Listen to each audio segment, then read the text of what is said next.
MSME Act, I think this is one of the classical thing earlier. Before 2006, I think you all may be aware of a term something called SSI, small scale industries. So MSMEs are called as small scale industries. After 2006, the act has come. So we were trying to look at both manufacturing and services. Earlier, services sector has not been given much adequate attention. Now, after the act has enacted, so in the SME ambit, we are adding service sector also into the space. What Reserve Bank has done, I think probably many of you might be knowing there is something called a priority sector lending. What with internationally they call it as a mandated lending. So we have kept 40% of the bank advances has to go some sector. One is the basic thing, agriculture.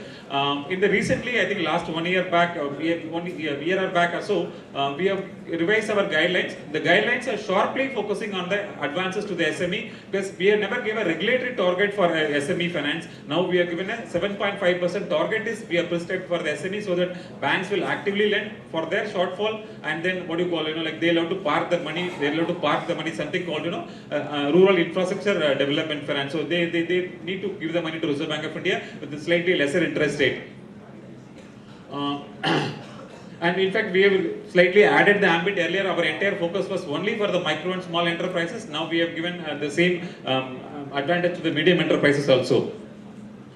In fact, I think you might be aware something called, we are all having a credit cards. It's easy for us to get a credit card, but maybe for a small borrower or for a common man who's running a small enterprise, it's very difficult for him to get an overdraft. So we have come out with something called a general credit card that is very similar to the farmers one, Kisan credit card. So earlier the limit was 25,000 only. We have kept that limit has been dispensed with. Now we have allowed the commercial banks to give this kind of general credit card, depends upon the borrower's requirement also. I think Reserve Bank of India gives the provisioning norms. I think we have given us partly an advantage for the loans lent by the commercial banks or any other financial entity for agriculture and SME. We have given a very low provisioning norms of 0.25%. And then we have advocated the banks to go for more and more specialized SMEs, and then branch penetration we are trying to increase. This is, in fact, even at Government of India level also, they are monitoring the advances through, there is a PM task force is there. I'll try to go for the new one.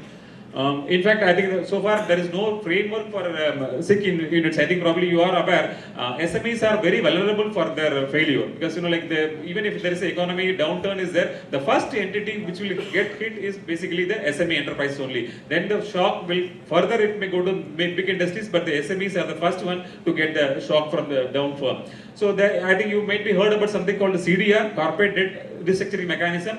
Banks do lend it to give the mechanism to the big corporates, but there is not the same facility will not be extended to the small corporates, so it means small SME borrowers. So we have come out with a new framework for the SMEs also. I think since you are all in UP, I think you may be aware, total all over India there are about 4 lakh SIC units are there for the SME. Out of 4 lakh SIC units, close to 1 lakh is in UP alone, because UP has 1/4 of the entire country's SIC units are there, so it's in fact relevant for this state. Yes, I think I don't want to go. In fact, what we are trying to do is that we are trying to extrapolate what was available in CDR mechanism for big corporates. Same thing we are trying to give it for the MSME borrowers also. I think I don't want to give the details. So this is the one new thing actually we have come since some of you tomorrow you will be going and joining in banking financial institutions. Earlier what happened is that it's a new innovation. I think many of you would have heard about our former governor's book on 100 small steps. It is basically a small step Reserve Bank of India has taken. Earlier the priority sector lending is considered as a dead weight. Banks never used to lend proactively, and even if they lend, they will lend only to their regulatory target. If for example, RBI prescribes a target of 30% or 40%, they achieve this one, and beyond that they never go reach the target. So to just ensure that banks won't confine to the target, they wanted to achieve more and more. If there is a command area is having potential, we have come out with the PSLC. Basically, what the idea is that not every bank is not able to achieve. They cannot lend it to SME. They cannot lend it to say for example MSME. Say for example, typically I think foreign banks, they are having a presence only in the metros are there. They cannot lend in agriculture. The same way there are some banks which is not having expertise in SME, why should they soil their hands? So basically, the banks which are having some expertise in one or two areas, they will be actively allowed to lend more and more. The surplus portfolio they generate through their in this PSL, they will be able to sell to the other banks which are not able to achieve the target. In fact, last 2 quarters we are seeing this one. There is a good trading is happening. In fact, banks are getting more than 2 to 3% premium they are getting by selling the PSL, which is in today's time considered to be a very good sale. And then probably you all aware, I think some of you may join in some of the small finance bank. Today I think we have come out with a small finance bank. 10 banks have been licensed by Reserve Bank of India. I think few banks like Equitas and then John Lakshmi and then 1 or 2 banks have already started their operations in the recent times. Basic idea for the setting up small finance banks is they are all very differentiated banks. They are not a wholesale banks. They are allowed to lend only to the few sectors. Basically, one of the main sectors are the SME. SMEs are, they require a different ball game. The full-fledged commercial banks, they are not able to lend to the SMEs to the effective way. So we thought, okay, fine, NBFCs are doing very well. Why don't you graduate the NBFC as a small finance bank? See, the small finance banks are small new entities. They will be lending mostly like to the SMEs only. For them, the PSL target, what we call the mandatory targets, the targets has been fixed at 75%, unlike commercial bank, only it is 40%. And moreover, the 50% of the advances lent by SME, that means small finance banks, should be of less than 25 lakhs. So essentially, they categorize to the loans of the SME borrowers. So the new entity has been created especially to focus the credit issues of the MSMEs. I think that's all from my side. I think we will leave it. Thank you so much. Sir, you explained in brief the steps and initiatives taken by RBI and the new in regulating MSME financing as well as promoting the MSME sector. I will now request Shri Amit Kumar to give a very brief presentation on the regulatory on the financial literacy architecture in India.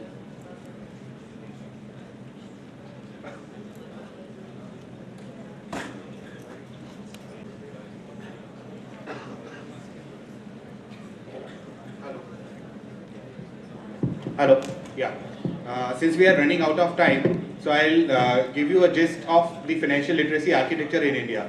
See, you all are management students, and I'm sure that whenever you have come to join this institution, you already have a bank account. But just tell me frankly, when you went to the bank for the first time, you were comfortable in filling the form, you were comfortable in filling the slip to make the deposits. So, as earlier has been explained, that there are different target populations. So student is one of the main target group. Then there is a whole segregation. There are illiterate people, then there are greed-driven people, and then there is we have divided it into 5 different segments. So financial inclusion is required. As you understand, see why financial inclusion is required. There are few factors. Now banking has become a basic necessity. The financial instruments have become a basic necessity. Moreover, we need to channelize the channelize the savings to the investments. Then, when we talk about financial literacy, see, there is already some level of literacy is there. We have achieved 76% of literacy, but literacy is not enough, and financial literacy is anyway very low. So that's why we require financial inclusion, and if we divide financial inclusion, there are 2 parts of it. One is supply side and another one is demand side. So I'll not go into these details why we require financial inclusion. There are a lot of material that's already available. This is the data, factual data position. See, we understand that financial inclusion is not enough and financial literacy is not enough in India. So what are the challenges we have?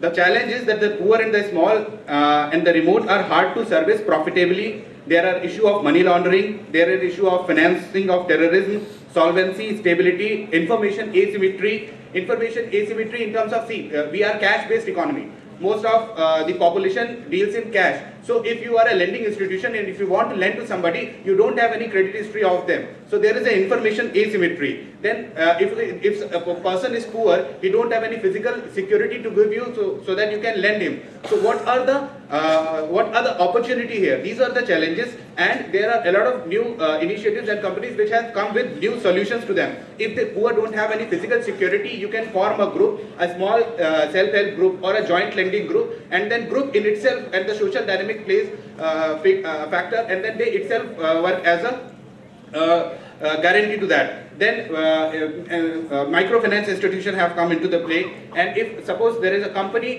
which is assessing the credit history of a person by the mobile usage. Now everybody in India has got a mobile, even if he or she is an illiterate person, but they have a mobile. So by the usage mobile they can come, they can show how much is the credit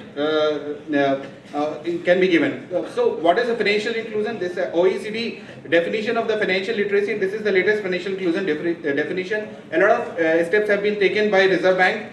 I'll tell you the brief. The supply side. The supply side means first we need favorable policies. What are favorable policies? We have relaxed branch licensing policy, KYC regulations. Then we have said there should not be any minimum balance. Then there should not be any collateral requirement for a person who is going for MSME finance up to 10 lakh.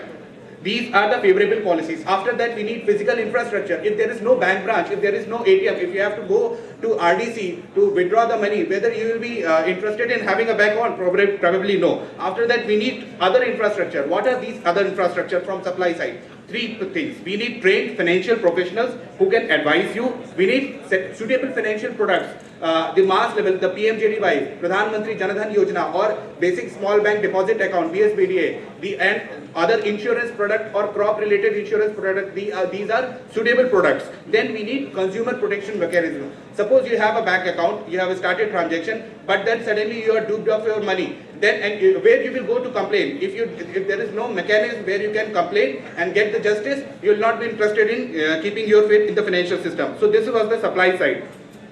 Okay, so so far the idea is that Government of India and RBI, they started credit-led in historical perspective, but in some scheme will be there and this loan is given, and that's why people are coming to bank to open an account. But over a period it has been experienced that credit-led model has not helped us, so we need to offer a bouquet of services. And what will be there in the bouquet of services? There will be a saving product, there will be a remittance-based product, and there will be a what we call as direct benefit transfer. Whatever the social scheme benefits are there, they will be transferred directly to the account. So we need to strengthen the demand side. These are the 5 categories of target audience. There are wise illiterates, but they understand the risk in investing in that derivative product, but still they will invest. Then there are greed-driven illiterates, then information-deprived illiterates, kindergarten means school children, and illiterates means the vast population who is not literate yet. Then this is the Standard & Poor's latest survey, which has shown that India has performed poorly. In MasterCard Index of Financial Literacy, India has performed poorly. So we understand why financial inclusion and financial literacy is required. Then financial literacy, as Sir has mentioned, this possible trinity, financial literacy leads to financial inclusion, and then you need to have consumer protection. So in India, first we have this Financial Stability Development Council. It's an overarching body, and then under this body, different regulators and government departments work in the field of financial literacy. Like RBI will cater to the basic banking, SEBI will cater to the equity market, IRDA will cater to the insurance, and PFRDA will cater to the investor awareness on pension products. And then see, financial literacy and education, there are 2 aspects of it. One is personal finance related, and another one is mass finance related. And even personal finance related, you should save, and then you should know what is the grievance redressal mechanism. And as Sir has said, what is related to mass financial awareness, that phone call, SMS, email, fraud phone calls that you receive, chit funds related, multi-level marketing firm. You must have heard about QNet, you must have heard about Herbalife. These are the example of MLM. Then financial services rights, like Pradhan Mantri Jan Dhan Yojana. What it says anybody can open an account. So it has not in the statute book as a right, but it has in itself become a right. Now you can open a bank account.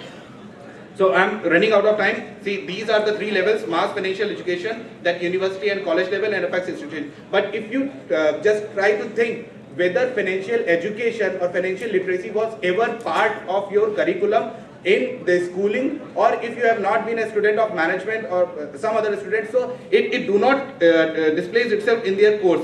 So different initiatives have been taken. RBI, this awareness program in itself a direct initiative. Then there are indirect initiatives through financial literacy centers. There is one in each district. Then there is RCT and there's rural branches. So these are direct or indirect instruments. So there are commercials like this one. किस्मत मेरी खुल गई। क्या बात है बाबूजी, बहुत खुश लग रहे हैं। अरे ईमेल आई, मेरी $50,000 की लॉटरी लगी है, देख। अच्छा, बस मुझे इंटरनेट बैंकिंग आईडी और अकाउंट का पासवर्ड भेजना है, सारा पैसा मेरे अकाउंट में आ जाएगा। I hope you understand the message. So I'll skip to the next one.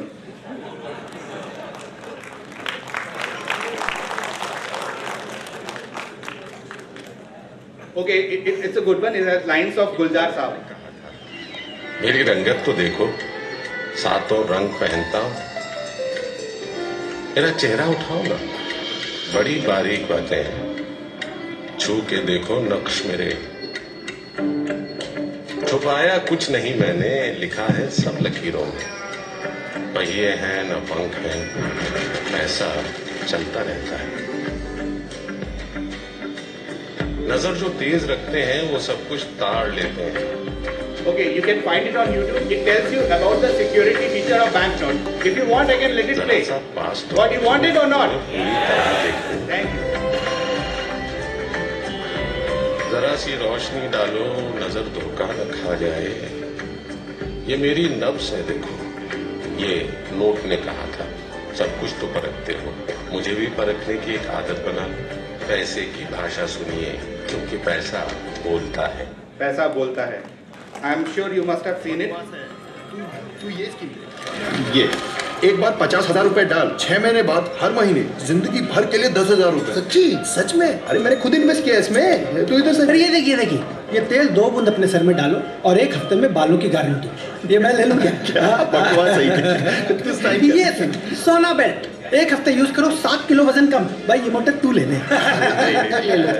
छोड़ यार, छोड़ तू साइन कर। ये बेस्ट है, तेजस्वी लॉकेट, जिंदगी भर की खुशियां पाओ। ऐसा करते हैं अपन तीनों एक ले लो। कैसी बातें कर रहा है यार, ऐसा कभी होता है क्या? हाँ तो ऐसा कभी होता है क्या? कम समय में ज्यादा फायदा मतलब धोखा, इसीलिए You